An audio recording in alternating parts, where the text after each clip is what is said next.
ಪರಶುರಾಂಪುರ ಹೋಬಳಿಯ ಜಾಜೂರು ಗ್ರಾಮಕ್ಕೆ police station ಮಂಜೂರು ಮಾಡುತ್ತೇನೆ, ಶಾಸಕ ಟಿ ರಘುಮೂರ್ತಿ ಅಭಿಮತ. ಚಿತ್ರದುರ್ಗ ಜಿಲ್ಲೆ ಚಳ್ಳಕೆರೆ ತಾಲೂಕಿನ ಪರಶುರಾಂಪುರ ಹೋಬಳಿಯ ಜಾಜೂರು ಗ್ರಾಮಕ್ಕೆ ಪೊಲೀಸ್ ಠಾಣೆ ಮಾಡಿಕೊಡುತ್ತೇನೆ, ಅಲ್ಲದೆ ಸುತ್ತಮುತ್ತಲಿನ ರೈತರ ಜಮೀನಿನ ದಾರಿ ವಿಚಾರವಾಗಿ ಎಲ್ಲ ಸಮಸ್ಯೆಯನ್ನ ರೈತರಿಗೆ ಬಗೆಹರಿಸಿಕೊಡುತ್ತೇನೆ ಎಂದು ಶಾಸಕ ಟಿ ರಘುಮೂರ್ತಿ ಭರವಸೆ ನೀಡಿದರು. ಇವರು ನಗರದ ತಾಲೂಕು ಕಚೇರಿ ಮುಂಭಾಗ ಕರ್ನಾಟಕ ರಾಜ್ಯ ರೈತ ಸಂಘ ವತಿಯಿಂದ ಗ್ರಾಮಾಂತರ ಪೊಲೀಸ್ ಠಾಣೆ ಜಾಜೂರಿಗೆ ನೀಡಬೇಕು ಹಾಗೂ ವಿವಿಧ ಬೇಡಿಕೆಗಳನ್ನು ರೈತರು ಪ್ರತಿಭಟಿಸುತ್ತಿದ್ದ ಸಂದರ್ಭದಲ್ಲಿ ಶಾಸಕ ಟಿ ರಘುಮೂರ್ತಿ ಅವರಿಗೆ ಸಾಂತ್ವನ ಹೇಳಿ ಮಾತನಾಡಿದ ಇವರು, ಇತ್ತೀಚಿನ ದಿನಗಳಲ್ಲಿ ನಗರ ಹಾಗೂ ಹೋಬಳಿ ಗ್ರಾಮಾಂತರ ಪ್ರದೇಶಗಳು ಬೆಳೆಯುತ್ತಿವೆ. ಅದಕ್ಕೆ ಪೂರಕವಾದ ಮೂಲಭೂತ ಸೌಕರ್ಯ ಗ್ರಾಮಾಂತರ ಪೊಲೀಸ್ ಠಾಣೆ ಹೋಬಳಿ ಮಟ್ಟದ ಉನ್ನತೀಕರಣವನ್ನ ಸಮರ್ಪಕವಾಗಿ ರೈತರ ಹಿತದೃಷ್ಟಿಯಿಂದ ನಾನು ಶಾಸಕನಾಗಿ ಮಾಡಿಕೊಡುತ್ತೇನೆ. ಅಲ್ಲದೆ ಕೆಲವು ರೈತರು ಜಮೀನಿನ ದಾರಿ ವಿಚಾರವಾಗಿ ಹಲವಾರು ವಿಚಾರಗಳು ನಮ್ಮ ಗಮನಕ್ಕೆ ಬಂದಿವೆ. ಈ ವಿಚಾರದ ಬಗ್ಗೆ ತಹಸೀಲ್ದಾರ್ ಜೊತೆಗೆ ಮಾತನಾಡಿ ರೈತರ ಜಮೀನಿನ ದಾರಿ ವಿಚಾರವನ್ನ ಬಗೆಹರಿಸಿಕೊಡುತ್ತೇನೆ ಹಾಗೂ ಜಾಜೂರು ದೊಡ್ಡ ಗ್ರಾಮವಾಗಿದ್ದು 2005ರಿಂದ ರೈತ ಸಂಘದ ಮುಖಂಡರುಗಳು ಪೊಲೀಸ್ ಠಾಣಾ ವಿಚಾರವಾಗಿ ನಮ್ಮ ಗಮನಕ್ಕೆ ತಂದಿದ್ರು. ಈ ಹಿನ್ನೆಲೆಯಲ್ಲಿ ರೈತರು ಈ ವಿಷಯವಾಗಿ ತಲೆಕೆಡಿಸಿಕೊಳ್ಳಬಾರದು. ನಾನು ಸರ್ಕಾರಕ್ಕೆ ಒತ್ತಡ ಹಾಕಿ ನಿಮ್ಮೆಲ್ಲ ಸಮಸ್ಯೆಗಳನ್ನ ಪೂರ್ಣ ಬಗೆಹರಿಸುತ್ತೇನೆ ಎಂದು ಭರವಸೆ ನೀಡಿದರು. ಈ ಸಂದರ್ಭದಲ್ಲಿ ತಾಲೂಕು ದಂಡಾಧಿಕಾರಿ ರೆಹಾನ್ ಪಾಷಾ, ಅಡಿಷನಲ್ ಎಸ್ಪಿ ಕುಮಾರಸ್ವಾಮಿ, ರೈತ ಸಂಘದ ಮುಖಂಡ ಕೆಪಿ ಬುದ್ದಯ್ಯ, ರೈತ ಸಂಘದ ತಾಲೂಕು ಅಧ್ಯಕ್ಷ ಹಂಪಣ್ಣ, ಜಿಲ್ಲಾಧ್ಯಕ್ಷರು ಧನಂಜಯ, ತಿಪ್ಪೇಸ್ವಾಮಿ, ರಾಜಣ್ಣ, ಸಂತೋಷ್ ಕುಮಾರ್, ಮುನಿಯಕ್ಕ ಸೇರಿದಂತೆ ಅನೇಕ ರೈತ ಸಂಘದ ಮುಖಂಡರು ಭಾಗಿಯಾಗಿದ್ದರು. ಮೌನೇಶ್ ಆಚಾರ್ಯ, NKS TV4 ನ್ಯೂಸ್, ಚಳ್ಳಕೆರೆ.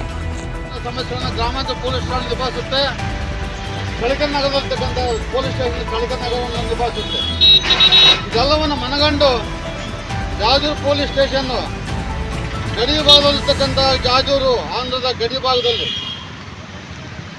ನಾವೆಲ್ಲ ಪರಶುರಾಂಪುರಕ್ಕೆ ಹೋಗ್ಬೇಕಾಗಿತ್ತೆ. ದೊಣ್ಣಿಹಳ್ಳಿ, ತಿಪ್ಪರೊಡ್ಡಹಳ್ಳಿ, ಬಾದಿಹಳ್ಳಿ, ದೊಣ್ಣಿಹಳ್ಳಿ, ತಿಪ್ಪರೊಡ್ಡಹಳ್ಳಿ, ಓಬಳಾಪುರ, ಬಸಾಪುರ, ರೇಣುಕಾಪುರ, ಬಾಟಂಬೇರಿ ಕೋಟೆ ಇವೆಲ್ಲ ನಾವು ಪರಶುರಾಂಪುರಕ್ಕೆ ಹೋಗ್ಬೇಕಾಗುತ್ತೆ. ಪರಶುರಾಂಪುರಕ್ಕೆ ಹೋಗ್ಬೇಕಾದ್ರೆ ಮಧ್ಯೆಯಲ್ಲಿ ನಮ್ಮ ಬಸ್ಸಿನ ಸೌಕರ್ಯ ಇಲ್ಲ. ಚಳ್ಳಕೆರೆ ಬಂದು ಹೋಗ್ಬೇಕು. 70 ಕಿಲೋಮೀಟರ್ ದೂರದಲ್ಲಿ ಅವತ್ತು ನಾವು ಪರಶುರಾಂಪುರ ಸೇರ್ಬೇಕಾಗುತ್ತೆ. ಆಮೇಲೆ ಪರಶುರಾಂಪುರ ಪೊಲೀಸರು ಆ ಹಳ್ಳಿಗೆ ಹೋಗೋಕ್ಕೆ ಕೇವಲ 1-2 ಗಂಟೆ ಸಮಯ ಬೇಕು. ಅಷ್ಟೊತ್ತಿಗೆ ಗಂಭೀರ ಗಲಾಟೆ ನಿಭಾಯಿಸೋದಾಗಲ್ಲ, ಕೊಲೆಗಳು ನಿಭಾಯಿಸೋದಾಗಲ್ಲ. ಅದರಿಂದ ಜಾಜೂರಲ್ಲಿ ನಕ್ಸಲ್ ಪೀಡಿತ ಪ್ರದೇಶ ಅಂತ ಸರ್ಕಾರನೇ ಘೋಷಣೆ ಮಾಡಿದೆ. 2005ರಿಂದ ನಾವು ಸರ್ಕಾರಕ್ಕೆ ಒತ್ತಾಯ ಮಾಡ್ತಾ ಇದ್ದೀವಿ. ಸರ್ಕಾರದಲ್ಲಿ ಅನುಮೋದನೆ ಆಗಿದೆ ಪೊಲೀಸ್ ಸ್ಟೇಷನ್ ಮಾಡಬೇಕಂತ ಜಾಜೂರನ್ನ. ಆದರೆ ಇಲ್ಲಿವರೆಗೂ ಪೊಲೀಸ್ ಸ್ಟೇಷನ್ ಮಾಡಲಿಕ್ಕೆ ಸರ್ಕಾರ ಆಸಕ್ತಿ ವಹಿಸ್ತಾ ಇಲ್ಲ. ಜೊತೆಗೆ ಈ 3 ತಾಲೂಕುಗಳು ಚಳ್ಳಕೆರೆ, ಹಿರಿಯೂರು, ಮೊಳಕಾಲ್ಮೂರು ತಾಲೂಕುಗಳಲ್ಲಿ ನಾವೆಲ್ಲ ತಿಳ್ಕೋಬೇಕಾಗುತ್ತೆ. ಎಷ್ಟಿಗೆ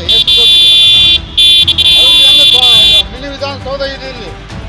ಅದರಲ್ಲಿ ಒಬ್ಬ ವಿಭಾಗಾಧಿಕಾರಿಯನ್ನು ನೇಮಕ ಮಾಡಿದ್ರೆ ಈ 3 ತಾಲೂಕಿನ ರೈತರ ಸಮಸ್ಯೆಗಳನ್ನು ಇಲ್ಲೇ ಬಗೆಹರಿಸಬಹುದು. ಒಂದು ತಿಂಗಳೊಳಗಾಗಿ ಸಮಸ್ಯೆಗಳು ಬಗೆಹರಿಸಬಹುದು. ಒಂದು ಪಾಣಿ ಬದಲಾವಣೆ ಮಾಡೋಕ್ಕೆ ತಿಳ್ಕೋಬೇಕು, ಒಂದು ಖಾತೆ ಬದಲಾವಣೆ ಮಾಡೋಕ್ಕೆ ತಿಳ್ಕೋಬೇಕು, ಆಮೇಲೆ ಹಾಸ್ಪಿಟಲ್ ಕೇಸ್ಗೆ ತಿಳ್ಕೋಬೇಕು. ಅದೇ ವಿಭಾಗಾಧಿಕಾರಿ ನೇಮಕ ಮಾಡಿದ್ರೆ, ಒಬ್ಬ ಅಧಿಕಾರಿ ನೇಮಕ ಮಾಡಿದ್ರೆ ರೈತರಿಗೆ ಖರ್ಚು ವೆಚ್ಚ ತಗುಲುತ್ತೆ, ಭಾಳ ಕಡಿಮೆ ಆಗುತ್ತೆ, ಕೆಲಸಗಳು ಭಾಳ ಶೀಘ್ರವಾಗುವುದು ನಮಗೆ ಒತ್ತಾಯ. ಆ ನಿಟ್ಟಲ್ಲಿ ಇವತ್ತು ಜಿಲ್ಲಾಧಿಕಾರಿಗಳು ಬರಬೇಕು, ಜಿಲ್ಲಾ ಪೊಲೀಸ್ ವರಿಷ್ಠಾಧಿಕಾರಿಗಳು ಬರಬೇಕು ಇಲ್ಲಿಗೆ, ಆಮೇಲೆ ಶಾಸಕರು ಬರಬೇಕು. ಆ 3 ಜನ ಬಂದು ನಮ್ಮ ಮನವಿಯನ್ನು ಆಲಿಸಬೇಕು. ಜೊತೆಗೆ ಆಲ್ಗೋಡ್ನಹಳ್ಳಿ ಮತ್ತು ಪರಶುರಾಂಪುರ ಗ್ರಾಮಗಳಲ್ಲಿ ಕಾರ್ಯ ಸಮಸ್ಯೆಗಳನ್ನು ಇವತ್ತುವರೆಗೂ ನಿಭಾಯಿಸೋಕ್ಕಾಗ್ತಾ ಇಲ್ಲ. ಸುಮಾರು ನೋಟಿಸ್ ಕೊಡೋದು, ಬೇರೆ ಕೆಲಸಕ್ಕೆ ಹೋಗೋದು, ಇಂಥವು 3-4 ನೋಟಿಸನ್ನು ಕೊಟ್ಟಿದ್ದಾರೆ ರೈತರಿಗೆ. ಆದರೆ ಅಲ್ಲಿ ದಾರಿಗಳ ಸಮಸ್ಯೆ ಬಗೆಹರಿಸಿಲ್ಲ. ಆ ಸಂಘಟನೆಗಳನ್ನ ಹೊಲದಿಂದ ಮನೆಗೆ ತರೋಕ್ಕಾಗ್ತಾ ಇಲ್ಲ. ಅದರಿಂದ ಇವೆಲ್ಲ ಸಮಸ್ಯೆಯನ್ನು ಬಗೆಹರಿಸಲಿಕ್ಕೆ ಇವತ್ತು ನಾವು ಮಧ್ಯಾಹ್ನ 1 ಗಂಟೆವರೆಗೂ ಎಲ್ಲರೂ ಸಹಕರಿಸಿಕೊಂಡು ಕೂತ್ಕೋಬೇಕು. ನಮ್ಮ ಸಮಸ್ಯೆಗಳನ್ನ ಬಗೆಹರಿಸೋದಕ್ಕೆಲ್ಲ ಭದ್ರವಾಗಬೇಕು ಅಂತ ಒತ್ತಾಯ ಸರ್ಕಾರ ಮಾಡ್ತಾರೆ. ಖಂಡಿತವಾಗ್ಲೂ ಅದು ಒಳ್ಳೆಯ ದೃಷ್ಟಿಯಿಂದ ಸಕಾರಾತ್ಮಕವಾಗಿ ನಾವು ಸ್ಪಂದಿಸಬೇಕಾಗ್ತದೆ. ಹಾಗಾಗಿ ಇವತ್ತೇನು ಬಂದು ಇಲ್ಲಿ ಧರಣಿ ಸತ್ಯಾಗ್ರಹ ಮಾಡ್ತಾರೆ ಅಂತ ಹೇಳಿದ್ರು, ಅದಕ್ಕೆ ನಾನು ಬಂದಿದ್ದೀನಿ. ನಾನು ಈಗಾಗಲೇ ಸರ್ಕಾರ ಅಂತ ಇನ್ನೊಂದು ಕೇಳ್ತಾ ಇದ್ದವರು ಇಲ್ಲಿ ಅಸಿಸ್ಟೆಂಟ್ ಕಮಿಷನರ್ ಆಫೀಸ್ ಅಂತ. ನಾನಾಗಲೇ ಮೊದಲೇ ಬಾರಿ ಶಾಸಕನಾದಂಥ ಸಂದರ್ಭದಲ್ಲಿ ಮಾನ್ಯ ಶ್ರೀ ದಿವಂಗತ ಶ್ರೀನಿವಾಸ್ ಪ್ರಸಾದ್ ಅವರು ಆಗ ರೆವಿನ್ಯೂ ಮಿನಿಸ್ಟರ್ ಅವರು ಉತ್ತರವನ್ನು ಕೊಟ್ಟಿದ್ದಾರೆ.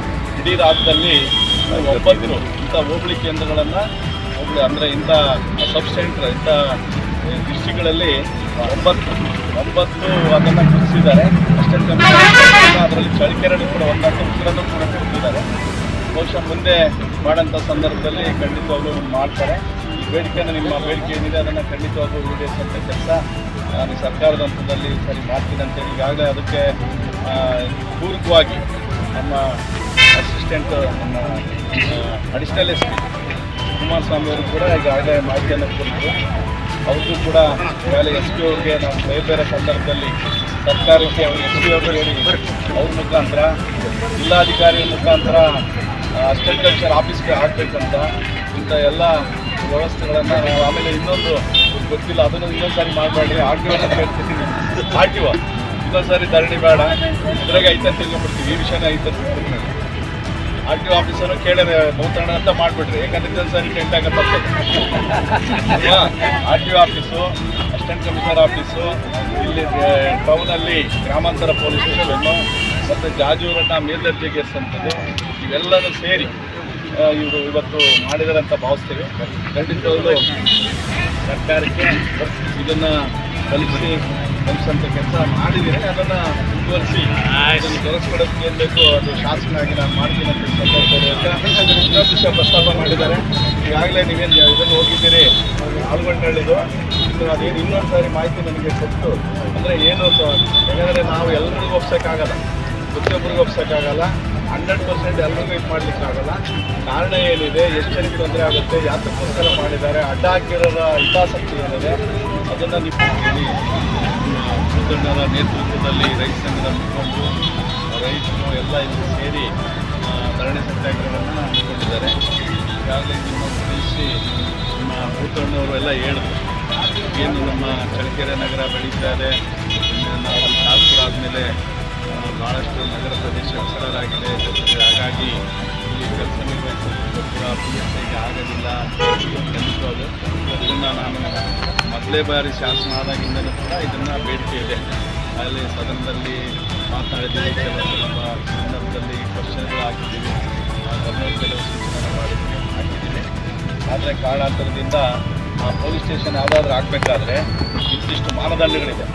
ಯಾರಾದರೂ ಹೊಸದಾಗಿ ಪೊಲೀಸ್ ಸ್ಟೇಷನ್ ಮಾಡಬೇಕು, ಹೊಸದಾಗಿ ಆಫೀಸ್ ಮಾಡಬೇಕಂದ್ರೆ ಮಾನದಂಡಗಳಿದ್ದಾವೆ. ಇಂತಿಷ್ಟು ಕೇಸ್ ಆಗಬೇಕು, ಇಂತಿಷ್ಟು ಕ್ರೈಮ್ ಆಗಬೇಕು ಅಂತೇಳಿ ಆ ಮಾನದಂಡಗಳ ಅಡಿನಲ್ಲಿ ಅದು ಬಂದಿಲ್ಲ. ಬಹುಶಃ ಈಗ ಅದಕ್ಕೆ 4 ಬಂದಿದೆ ಅನಿಸುತ್ತೆ. ಈಗಾಗಲೇ ಪಾಪ್ಯುಲೇಷನ್ ಜಾಸ್ತಿ ಆಗಿದೆ, ವೋಟರ್ಸು ಜಾಸ್ತಿ ಆಗಿದ್ದಾರೆ. ನಿಮಗೆ ಕ್ರೈಮ್ಸ್ ನನಗೆ ಗೊತ್ತಿಲ್ಲ, ಯಾಕಂದರೆ ಯಾವತ್ತು ಕ್ರೈಮ್ಸ್ ಜಾಸ್ತಿ ಆದರೆ ಮಾತ್ರ ಪೊಲೀಸ್ ಸ್ಟೇಷನ್ ಮಾಡ್ತಾರೆ. ಎಲ್ಲಿ ಶಾಂತಿ ಸುವ್ಯವಸ್ಥೆ ಇರ್ತದೆ ಅಲ್ಲಿ ಪೊಲೀಸರು ಹೋಗಲ್ಲ, ನಿಮಗೆ ಗೊತ್ತಿದೆ.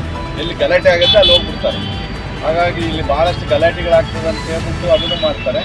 ಕಾರಣ ಏನೇ ಇರಲಿ, ನಮಗೆ ಗಲಾಟೆಗಳಾಗಬೇಕನ್ನೋ ಉದ್ದೇಶ ಅಲ್ಲ.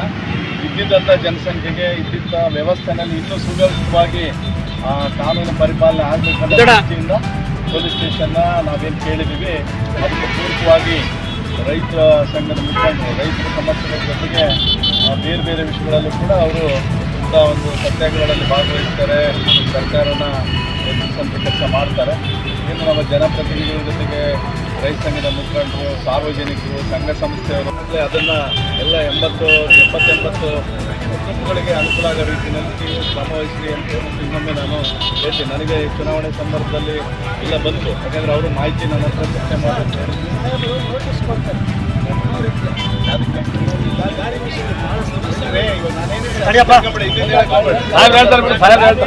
ನಾವೆಲ್ಲ ಕೇಳ್ಕೊಳಕ್ ಬೇಡ, ನಂತರ ಮಾಡಿ ನೀವೇನು ಹೋಗಿ ನೋಡಿದ್ದೀರಿ, ಇನ್ನೂ ಮಾಹಿತಿ ಏನು ತೊಗೋಬೇಕು ತೊಗೊಂಡು ಅದನ್ನ ಏನಿಲ್ಲ 80 ಜನಕ್ಕೆ ಕೆಲವರಿಗೆ ಅನಾನುಕೂಲ ಏನಕ್ಕೋಸ್ಕರ ಆಗೈತೆ, ಅವ್ರಿಗೆ ಅದು ದಾರಿ ಅಡ್ಡಪಡಿಸಿರೋದು ತೆಗೆದ್ರೆ ಬೇರೆ ಸಾರ್ವಜನಿಕರಿಗೆ ಏನಾದರೂ ತೊಂದರೆ ಆಗ್ತದ ಏನಾಗ್ತದೆ ಅಂತ ಏನಿಲ್ಲ ಅಂದಾಗ 2-3 ಜನಕ್ಕೆ ಆಗೋದು ಅಂದರೆ ಅವ್ರದ್ದು ಏನು ಸಮಸ್ಯೆಗಳು ಕೇಳ್ಕೊಂಡು ಅವ್ರ ಬಗೆಹರಿಸೋಕ್ಕೆ ಏನು ಬೇಕು ಅದಕ್ಕೆ ಅವನು ಒಂದು ಕಡೆ ವಹಿಸ್ತೀವಿ. ನನಗೆ ಮಾಹಿತಿ ಪ್ರಕಾರ ಅವ್ರದ್ದೇನೋ ಹೊಲ ಇತ್ತು ಅಲ್ಲಿ ಅಲ್ವಾ, ಹೊಲ ಇತ್ತು, ಹೊಲ ಮಾಡ್ಕೊಂಡಿದ್ರು. ಹಾಂ ಆಯಿತು, ಅವರಿಗೆ ನೀವು ಕಾನೂನು ಪ್ರಕಾರ ಹೇಳ್ತಿರೋ ಇದರಲ್ಲಿ ಹೇಳ್ತಿರೋ ಬೇರೆ ಏನಾದರೂ ಅವರಿಗೆ ಏನಾದರೂ ಅಂದರೆ ಆಲ್ಟರ್ನೇಟಿವ್ ಆಗಿ ಅಲ್ವಾ ಅದನ್ನೇನಾದರೂ ಮಾಡಿ ಅವರಿಗೆ ಆ ಸಮಸ್ಯೆ ಬಗೆಹರಿಸಿ. ಇವ್ರು ರೋಡ್ ತೆಗೆಯೋದೇನಿದೆ ಇವ್ರು ನನಗೆಲ್ಲ ಇವೆರಡು ನೀವು ರೈತ ಸದನದಲ್ಲೂ ಸಹ ಅವರು ಪ್ರಸ್ತಾವನೆ ಮಾಡಿದ್ದಾರೆ. ಇವಾಗ ನಾವು ಕೇಳ್ತಿರೋದು ಜಾಜೂರು OP ಅಪ್ಗ್ರೇಡ್ ಆಗಬೇಕು, ಗ್ರಾಮಾಂತರ ಚಳ್ಳಕೆರೆ ಗ್ರಾಮಾಂತರ ಪೊಲೀಸ್ ಸ್ಟೇಷನ್ ಬರಬೇಕು ಅಂತ ಹೇಳಿ ಈಗಾಗಲೇ ಇಡೀ ಚಳ್ಳಕೆರೆ ಸುತ್ತಮುತ್ತಲಿನ ಜಾಗಗಳು ಎಲ್ಲ ಕಡೆ ಜನ ಜಾಸ್ತಿ ಆಗ್ತಾ ಇದ್ದಾರೆ, ರೆಸಿಡೆನ್ಸಿಯಲ್ ಏರಿಯಾ ಜಾಸ್ತಿ ಆಗ್ತಾ ಇದೆ. ಹಾಗಾಗಿ ಇಲ್ಲಿ ಗ್ರಾಮಾಂತರ ಪೊಲೀಸ್ ಸ್ಟೇಷನ್ ಬೇಕು ಅಂತ ಹೇಳಿ ಇದು ಮಾಡಿದರೆ ನಮಗೆ ಅದು ಗೊತ್ತಿದೆಯೋ ಇಲ್ಲ ಗೊತ್ತಿಲ್ಲ.